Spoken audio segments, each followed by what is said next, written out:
कल रात जब आधे से ज्यादा हिंदुस्तान सो रहा था ना, तो एक इंडियन बाय हार्ट बंदा पाकिस्तान को पेल रहा था। मैं बात कर रहा हूँ एबी डिविलियर्स की। एबी डिविलियर्स से हाल फिलहाल में जब पूछा गया कि you are the most loved non Indian athlete in India, तो उनका जवाब था कि What do you mean non-Indian? I am Indian. तो एबी डिविलियर्स ने कल सेंचुरी मारी है वर्ल्ड चैंपियनशिप ऑफ लेजेंड्स में और पाकिस्तान को फाइनल में बुरी तरह हरा दिया है। ये वही लीग है जहां हिंदुस्तान ने पाकिस्तान के मुंह पर 2 बार थूका है और सेमीफाइनल में तो जब अफरीदी ने कहा था कि अब कोई चारा ही नहीं है हिंदुस्तान के पास, उनको हमारे साथ खेलना ही पड़ेगा। पता नहीं इंडिया किस मुंह से खेलेगा, लेकिन खेलेगा हमारे साथ ही। तब भी हिंदुस्तान ने उनके मुंह पे थूका और सेमीफाइनल छोड़ के आ गए।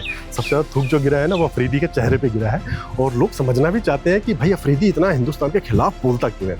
तो हिस्ट्री में चलते हैं, यानी कि अफरीदी का जो बाप साहबजादा फजल उर रहमान अफरीदी, उसकी जो दूसरे नंबर की बेटी थी, उसकी शादी की गई अजहर मसूद की तीसरे नंबर के भाई के साथ और वो उसकी तीसरी ही बीवी थी। ठीक है, ये आयरनी याद रखिएगा कि तीसरी बीवी थी और वो मारा गया बालाकोट एयर स्ट्राइक के टाइम पे। बहुत कम लोग ये चीज़ जानते होंगे, लेकिन ये चीज़ जानते हैं कि अफरीदी उस टाइम बालाकोट गया था और सबसे ज़्यादा वहीं से उसने बकना शुरू किया था। क्यों? क्योंकि उसका जीजा जो है वो वहाँ मर गया था। ठीक है, आयरनी क्या है कि उसी जीजा का जो चौथे नंबर का बेटा है, उससे शादी होने वाली है अफरीदी के दूसरे नंबर की बेटी से, और वो भी उसकी तीसरी बीवी ही होगी। ये आयरनी है। तो जो पाकिस्तानी कौम है ना, ये अपनी बेटियों को, बहनों को इस्तेमाल करते हैं जिहाद के लिए। उनके लिए औरतें ना एक प्रोडक्ट है। तो अफरीदी का जलना बनता है। क्यों? उसका जीजा मारा गया था और हिंदुस्तान के हाथों उसका दामाद, छोटा दामाद मारा जाएगा। अफरीदी को तो मारते ही रहते हैं हिंदुस्तानी, हर कोई जानता है।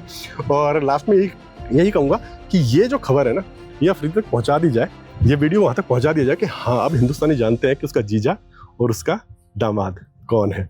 मज़ा आएगा, उसकी जलेगी। और AB de Villiers, we love you.